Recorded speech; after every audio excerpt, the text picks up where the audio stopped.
Thanks for watching.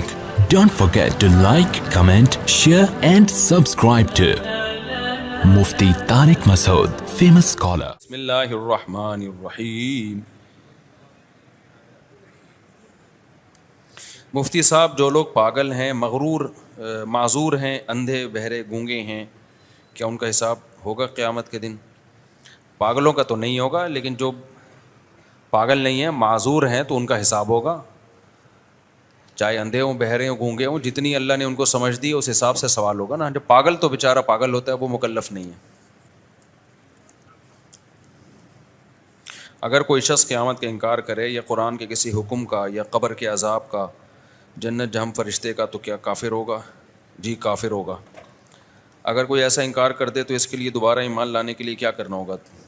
کلمہ پڑھے اور اس اقرار کرے کہ میں اللہ پر ایمان لایا، اس کے فرشتوں پر، اس کے رسولوں پر، جس چیز کا انکار کیا اس کا اقرار کرے. پھر اگر کوئی شخص مشرک مرتے ہوئے کہہ دے کہ یا اللہ میرے تمام گناہوں کو بخش دے، مجھے بخش دے، لیکن وہ اللہ کی توحید پر تو ایمان نہیں لایا، تو کیا شرک پر موت ہوگی؟ شرک پر ہی ہوگی اس کی موت. شرک سے برات کا اعلان کرنا پڑے گا اس کو، شرک سے توبہ صاف لفظوں میں کرنی پڑے گی اس کو. آج دو دوست کی شادی ہے، کامران اور فراز. دعا کریں، ٹینشن میں ہے لگ رہا ہے. دعا ہے اللہ تعالیٰ ان کو کامیابی زندگی دے. غیر مسلم کے ساتھ کاروبار کرنا، کھانا پینا رہنا، اگر ان میں کوئی اچھا عمل ہو یا ویسے ہی وہ اچھے لگتے ہوں تو ان سے محبت سے پیش آنا. کاروبار کرنا جائز ہے، ضرورت کے وقت کھانا پینا بھی جائز ہے. کہیں ہاسٹل میں رہنا پڑے تو ساتھ رہ بھی سکتے ہیں، لیکن ایسی جگری دوستی لگانا تو وہ جائز اس لیے نہیں ہے کہ وہ تو کسی فاسق فاجر سے بھی جائز نہیں ہے. کیونکہ دوستی جو ہے نا، صرف ان لوگوں سے گہری لگانی چاہیے جو نیک ہیں، کیونکہ انسان نظریات سے متاثر ہوتا ہے. آہستہ آہستہ کفر کی جو نفرت ہے وہ دل سے ختم ہو جاتی ہے. پھر یہ ٹھیک ہے کفر سے نفرت کرو، کافر سے نہ کرو، لیکن جب آپ بلا وجہ کسی سے بلا وجہ کی دوستیاں لگائیں گے تو اثرات تو پڑتے ہیں نا ماحول کے انسان کے اوپر. تو کفر سے بھی آپ کو نفرت ختم ہو جائے گی. اچھا سلوک ہر ایک سے کرنا چاہیے، دوستیاں ہر ایک سے نہیں لگانی چاہیے. غزالہ متین خاتون نے غزالہ متین شدید بیمار ہیں، دعا کی درخواست. دل سے دعا ہے جی اللہ تعالیٰ ان کو شفا عطا فرمائے. مفتی صاحب، میری شادی کے وقت میرے کہنے سے میری امی نے میری بیگم کی تعلیم کے خرچے کی کمٹمنٹ کر لی تھی، لیکن وقت کے ساتھ ساتھ مجھے لگ رہا ہے کہ نہیں پڑھنا چاہیے. اگر اسے پڑھا دیا تو وہ پہلی فرصت میں ہی شاید چلی جائے.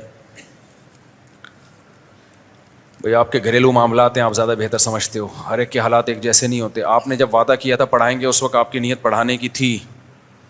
اگر اس وقت نیت ہی نہیں تھی، ٹوپی کرا رہے تھے، پھر تو یہ حرام ہے، دھوکہ ہے. اور اگر نیت تھی پڑھانے کی، بعد میں آپ کو لگا کہ بھئی وہ حالات نہیں ہیں پڑھانے والے، تو پھر آپ جانیں، آپ کی بیگم جانیں، سسرال جانیں.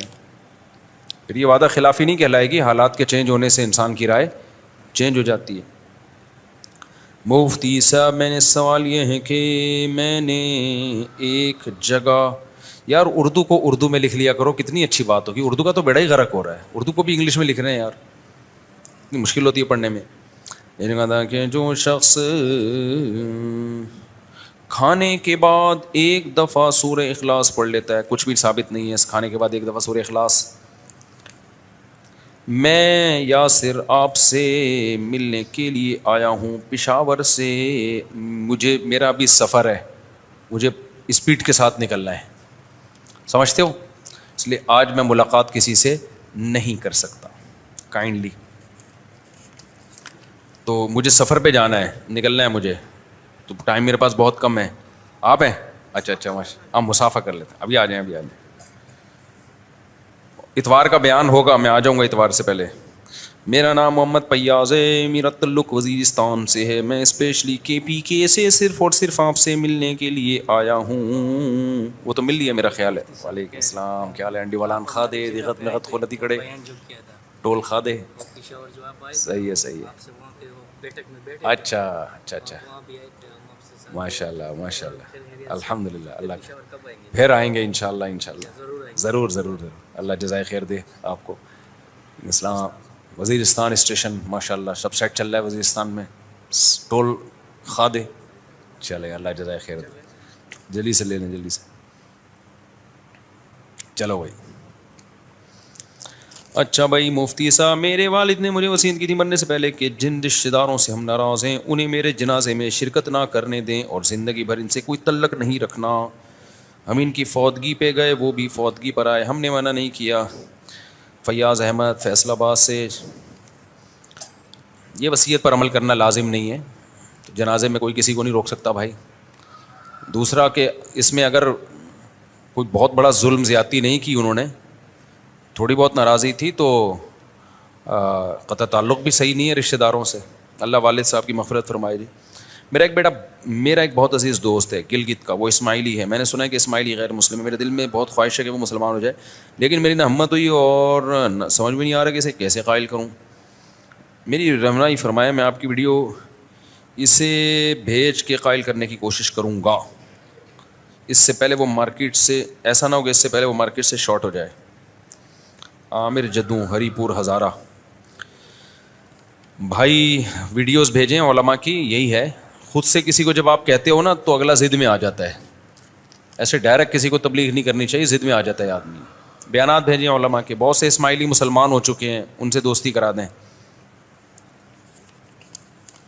اچھا بھائی جلدی جلدی. قلم اور ڈائری سے کیسے پلاننگ کریں اگر کوئی ہدف بناتا ہے؟ مثال کے طور پر ہدف یہ بنایا کہ گاڑی لینی ہے. ابے ہدف تم ہی غلط بنا رہے ہو, گاڑی لینی ہے میں نے, یہ کوئی ہدف ہے؟ یہ پلاننگ کرنی ہے تو رہنے دو بھائی, ڈائری وائری خام خام ضائع ہوگی. آپ یہ پلاننگ کرو کہ میں نے کیسے اسٹیبل ہونا ہے, اپنے پاؤں پہ کیسے کھڑے ہونا ہے. اس کے بعد پھر آدمی سوچتا ہے جب پیسے آتے ہیں تو کیا کروں, گاڑی خریدوں یا رکشا خریدوں, کیا خریدوں میں. پہلے سے ہی گاڑی کو پلاننگ کا حصہ بناؤ گے, یہ تو بیوقوفوں والی پلاننگ ہو گئی. نہیں بات تو نہ ہوئی ہے. تو اصل جو پلاننگ کرنی ہے, اور گاڑی کیوں لے رہے ہو آج کل؟ اگر پیسہ ہے تو ٹیکسی سستی پڑتی ہے, پیسہ نہیں ہے تو گاڑی کہاں سے لے رہے ہو پھر, سمجھ رہے ہو؟ تو پہلے تو یہ پلاننگ بناؤ گاڑی لے کیوں رہا ہوں میں. مجھے تو ضرورت تھی گارڈ کے لیے, گارڈوں کو میں کہاں موٹر سائیکل پہ بٹھا کے لے جاتا. یا ویسے بھی آدمی کو اچھا ہوتا ہے, ذرا کپڑے میلے ویلے نہیں ہوتے, بائکوں میں گرنے مرنے کا خطرہ بہت ہوتا ہے. تو آپ جو پلاننگ بناؤ گے گاڑی خریدنے کی نہیں بناؤ, آپ پلاننگ بناؤ کہ میں اگر غریب ہوں تو میں معاشی لحاظ سے بھی اپنے آپ کو میں نے اسٹیبل کرنا ہے. اور وہ تو پلاننگ کا لازمی حصہ ہے نا. ہر آدمی کو چاہیے نا کہ وہ کوشش کرے کہ بھائی میرے مالی حالات زیادہ اچھے ہو جائیں. اس کو مسلط نہیں کر لینا سر کے اوپر, لیکن پلاننگ تو کرنی چاہیے. معاشی حالات آپ کے اچھے حالات ہوں گے تو ملک کے اچھے ہوں گے, ملک کے ہوں گے اسلام کے حالات, مسلمانوں کے حالات اچھے ہوں گے. تو یہ تو پلاننگ کا حصہ ہے. جب معاشی حالات اچھے ہو جائیں گے تو پھر گاڑی واڑی تو آ ہی جاتی ہے خود بخود ہی. ابھی پلاننگ کر کے نہ جو پیسہ کمانے میں ٹائم لگانا تھا وہ گاڑی کی پلاننگ میں لگا دو گے ٹائم. تو یہ پلاننگ کا طریقہ ہی ٹھیک نہیں ہے. اچھا یہ جو میں نے ابھی بیان میں بتایا ہے نا کہ پلاننگ کریں, تو یہ خوب سمجھ لیں پلاننگ کے بعد 100% رزلٹ نہیں آئے گا. جیسے میرے بہت سارے کام تھے, تو پچھلی دفعہ میں نے پچھلے ہفتے کیا کیا, ڈائری لے کے نا وہ سب کو لکھ کے میں نے کہا یار اس ہفتے میں نے یہ کاموں کو نمٹانا ہے. تو اس ہفتے جو میں نے کام نمٹانے تھے ان میں 90% ہو گئے, 10% رہ گئے. تو یہ ٹینشن لینے کا نہیں ہے. آدمی کہا بھائی ہوا ہی نہیں, کیا فائدہ, جو میں نے ایم تھا میرا وہ تو گول تک تو میں پہنچا ہی نہیں. تو بھائی 90% بھی اسی وجہ سے ہو گیا کہ ایک پلاننگ کر لی تھی, ورنہ 1% بھی نہیں ہوتا. تو ضروری نہیں ہے کہ آپ پلاننگ کرو تو رزلٹ 100% اس کا پورا ہے. 90% بھی آ جائے, کوشش 100% کی کرنی ہے تو 90% بھی آ جائے بہت ہے. جو 10% رہ گیا اس کے دوبارہ پلاننگ کر لو. اب میں جو اس ہفتے جو میں نے کام کمپلیٹ کرنے تھے وہ 90%, بلکہ 90 بھی نہیں 95% ہو گئے, 5% رہ گئے. اس میں ہو سکتا ہے میری سستی کا دخل ہو, سستی کی وجہ سے رہ گئے ہوں, وہ کوئی ٹائم میں نے کہیں ویسٹ کر دیا ہو. تو 5% کے لیے دوبارہ پلاننگ کر لو بھائی, اس کو 2 دن میں نہیں مٹا دینا ہے, ٹھیک ہے نا. تو یہ کوئی بات یہ ہے کہ پلاننگ تو کرو نا, ورنہ جب پلاننگ کے بغیر ہوگا تو 5% بھی نہیں ہوگا کام, سوچتا ہی رہے گا اور مر جائے گا. فرشتہ آئے گا بولے گا چل بھائی پتلی گلی سے نکل. آدمی کہے گا بھائی ابھی تو میں نے مرغیوں کو انڈوں پہ بٹھانا ہے, ابھی تو میں نے جو ہے وہ کتا نکال کے بکری پال لی ہے اس کی جگہ, ابھی تو میں نے انگلش سیکھنی ہے, ابھی تو میں نے بزنس. فرشتہ کہے گا پتلی گلی سے نکل, صحیح ہے نا, مرے گا اب تو. شوگر سے مرے گا. آپ کہو ابھی تو اصل میں نے کولڈ ڈرنک چھوڑنی تھی. آپ دیکھو میں ایک واقعہ سناتا ہوں, اس سے بات سمجھ میں آئے گی آپ کی. فرعون جو تھا نا, فرعون, اس کو موسیٰ علیہ السلام نے کئی سال بہت زیادہ سمجھایا کہ نہیں سمجھایا؟ فرعون کی کھوپڑی میں بات نہیں آئی. موسیٰ علیہ السلام نے بتایا تیری حکومت تجھ سے چھن جائے گی, نہیں تو مرے گا نا ایک دن, تو کیوں چند ٹکوں کی خاطر اللہ کا انکار کر رہا ہے؟ فرعون کی کھوپڑی میں بات نہیں آ رہی, دولت کے نشے میں, حکومت کے نشے میں.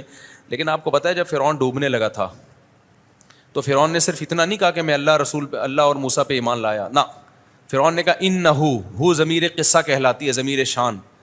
بات یہ ہے کہ آمنتو انہ لا الہ الا الذی آمنت بہ بنو اسرائیل. بات یہ ہے کہ میں اس اللہ پر ایمان لایا جو بنی اسرائیل کا رب ہے. اب یہ بات یہ ہے, کیا مطلب ہے اس کا؟ اس کو میں اپنے انداز میں بتاتا ہوں. فرعون نے کہا بھائی ایک منٹ ذرا کائنڈلی 2 منٹ کے لیے آپ کیا کریں. جب فرشتے آئے نا اس کی روح قبض کرنے کے لیے, سمندر میں غوطہ لگا کے اس کو مارنے کے لیے, تو کہہ رہے 2 منٹ کیا کرو بھائی, بات یہ ہے بھائی سنو تو صحیح, بات تو سنو, میں لا رہا ہوں ایمان, ایک منٹ تو ٹھہرو تو صحیح نا. یہ ضمیر قصہ میں یہ پورا مضمون چھپا ہوا ہے. ایک دم سے نہیں کہتی ایمان لایا, ارے ایک منٹ یار بند, تھوڑا سا کائنڈلی 2 منٹ تو آپ رکے نا, میں لا رہا ہوں ایمان, ایسا نہیں ہے.